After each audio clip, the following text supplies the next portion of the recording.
ഭക്ഷണമൊക്കെ കഴിച്ചിട്ട് ഒരു മധുരമൊക്കെ കഴിക്കണം എന്നൊക്കെ തോന്നുന്ന സമയത്ത് എളുപ്പത്തിൽ ഉണ്ടാക്കിയെടുക്കാൻ പറ്റുന്ന നല്ല കാരമൽ ടേസ്റ്റിൽ വരുന്ന നല്ല സോഫ്റ്റ് ആയിട്ടുള്ള ഒരു പുഡിംഗ് ആയിട്ടൊന്ന് റെഡിയാക്കി എടുക്കാൻ പോകുന്നത്. നമുക്ക് കാരമൽ പുഡിംഗ് എങ്ങനെ ഉണ്ടാക്കാമെന്ന് നോക്കാം.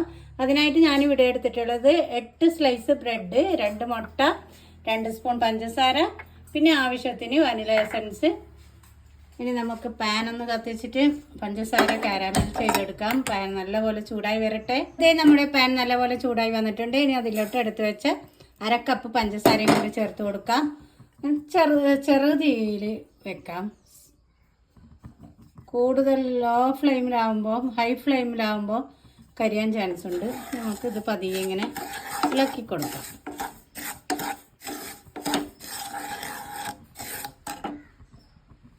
നമ്മുടെ പഞ്ചസാര ഇവിടെ കാരമൽ ചെയ്തെടുത്തിട്ടുണ്ട്. ഇനി ഈ മോൾഡിലേക്ക് നമുക്ക് ചേർത്ത് കൊടുക്കാം.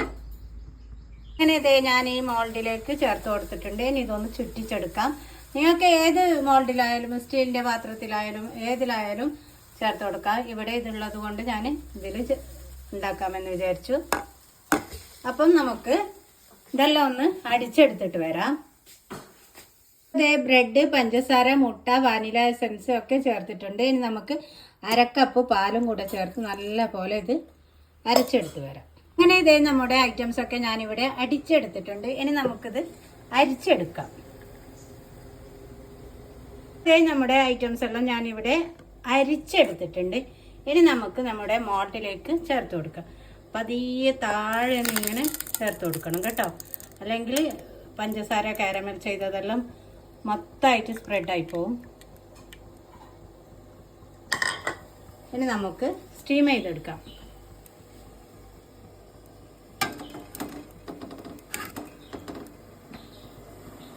സ്റ്റീം ചെയ്യാൻ വെച്ചിട്ടുണ്ട്. 15 to 20 മിനിറ്റ് വരെ വെക്കാവൂ. കൂടുതൽ വെച്ചാൽ അത് ഹാർഡായി പോകും. അപ്പം റെഡി ആയിട്ട് അതേ നമ്മുടെ കാരമൽ പുഡിംഗ് ഇവിടെ റെഡി ആയിട്ടുണ്ട്. നല്ലോണം തണുത്തതിൻ്റെ ശേഷം നമുക്ക് ഡിമോൾഡ് ചെയ്തെടുക്കാം. അപ്പം ഇതേ ഗൈസ്, നമ്മുടെ കാരമൽ പുഡിംഗ് ഇവിടെ നല്ല അടിപൊളിയായിട്ട് നല്ല നീറ്റിൽ കെട്ടിയിട്ടുണ്ട്. നല്ല തണുത്തിട്ടുണ്ട്. ഇനി നിങ്ങൾക്ക് ഏത് ഷേപ്പിൽ വേണമെങ്കിലും കട്ട് ചെയ്തിട്ട് സെർവ് ചെയ്യാം. അപ്പോൾ നമുക്കിത് തണുത്തിട്ട് കഴിക്കണമെങ്കിൽ ഫ്രിഡ്ജിൽ വെക്കണം. അല്ലാതെ എങ്ങനെ കഴിക്കുകയാണെങ്കിൽ ഫ്രിഡ്ജിൽ വെക്കേണ്ട ആവശ്യമില്ല. ഞാൻ ഇപ്പം ഫ്രിഡ്ജിൽ വെക്കുവാണ്. അപ്പോൾ ഓക്കെ, എല്ലാവരും ഇതുപോലെ